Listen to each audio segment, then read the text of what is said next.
Okay, well, I'm going to attempt to show you basically how to play the rules for the sequence, the dice game.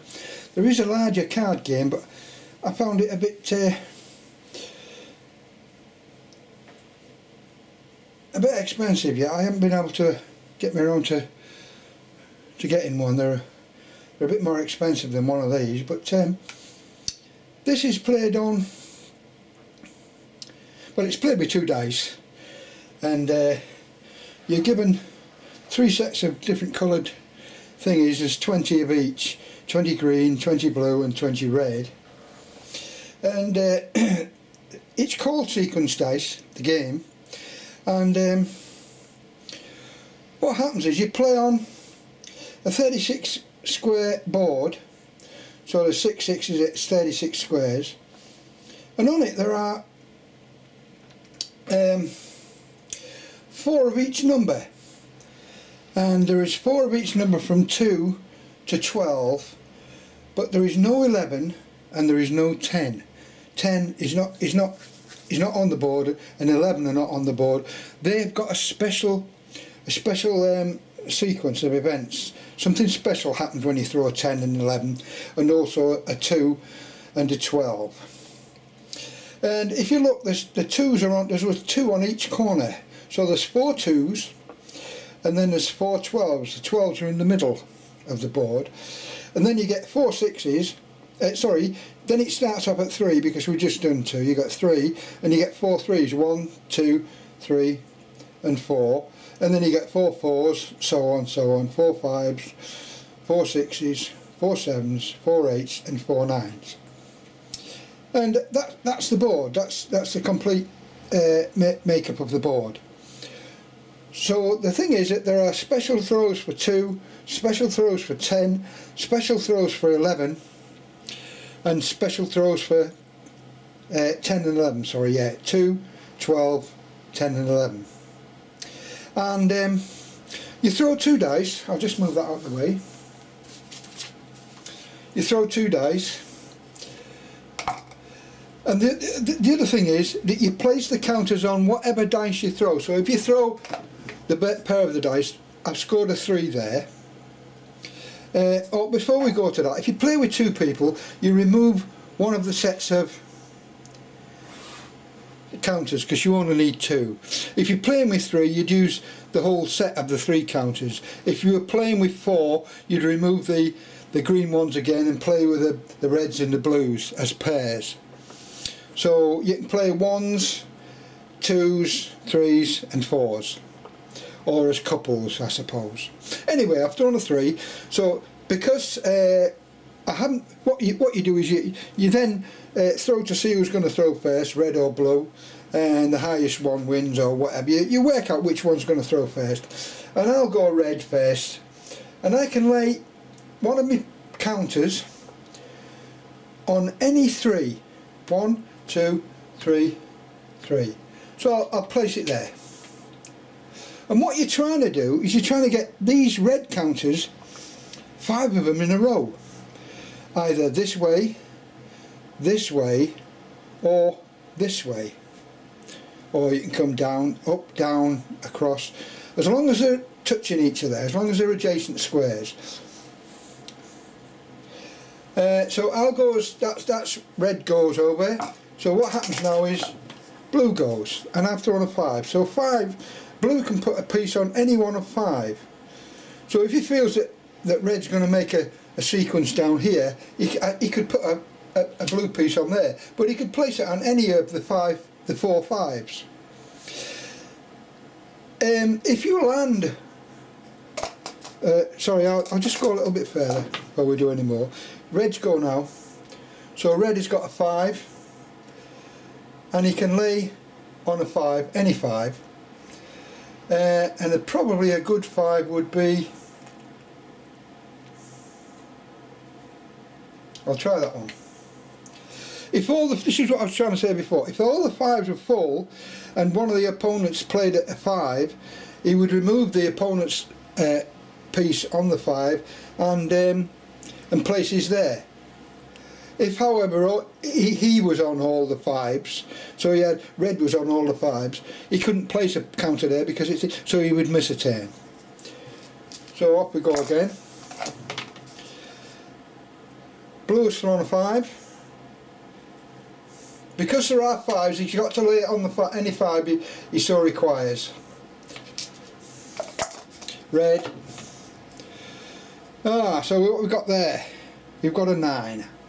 Okay, for red. And you see the 9s have either got, they've got a line underneath to say 6 and 6, so you know that the 9 has got one underneath. There, you can see which way it's up. We're a bit confused, and I'll put a red one there just for interest's sake. 7. Blue gets 7. So I'm not good at this game, I'm just learning it, so I'll put a 1 there. And then red, it's quite fast I should imagine. There's a 3. 3 for red. So red can go there. And so on and so on. Now then, if it's blue's turn now, so if blue threw a blue, sorry, a 2, if blue threw 2 now, which is 2 1s,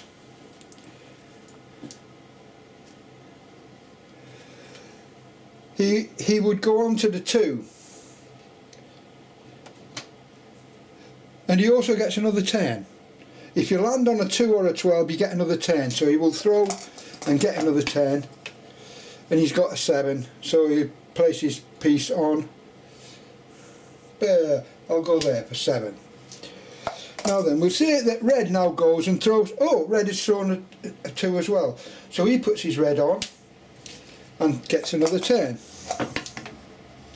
And he throws a 10. Well, a 10 means that he can remove any one of the opponent's pieces. Well, he must remove any one of the opponent's pieces except for the 2 or the 12. He cannot remove a 2 or a 12, but he can remove any piece that he fancies. So this looks like a dangerous piece, but this looks even better because that will help him with his sequence. So I'll remove that one and kick it off. So that's that go gone. So 5 for blue. And blue goes straight back on again. It's a cutthroat game, and so on, until the board plays up. So red has got a 5. If there were no 5s, he would automatically remove one of the other side's 5s. I don't think there's any more 5s left, are there? No. So they've got to be cautious on 5s now. So it's blue's go. What's that, a 7? 7 for blue. So I'll go there. And if you look at the 7s, they're all corner pieces on the inner circle. So that's 7 again for red. There is 1 red left.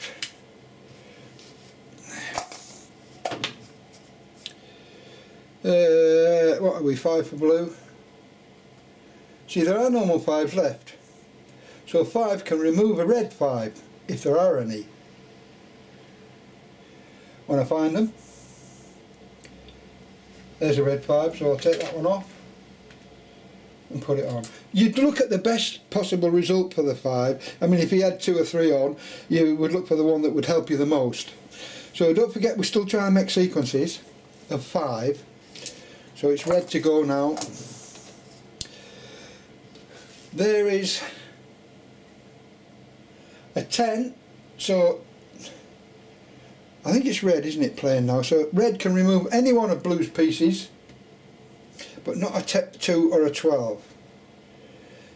So I'll remove that one, because that will help me.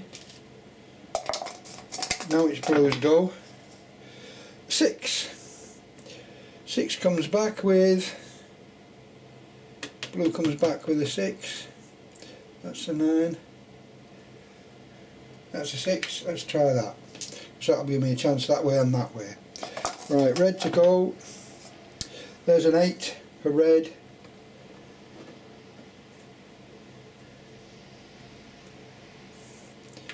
Red 8, it's looking dangerous now. It's looking dangerous now, so blue has got to throw a 7 to stop him. Oh, there's a good 7. How tragic. 7. Oh, 7 again. Are there any 7s?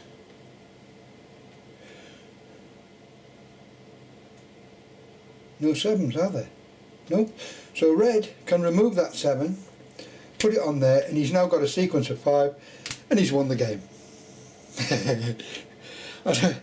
So there we are. He's got a sequence of 5. And that's all there is to it. The 10 is called a defensive roll if you throw a 10, and the 11 is a wild roll.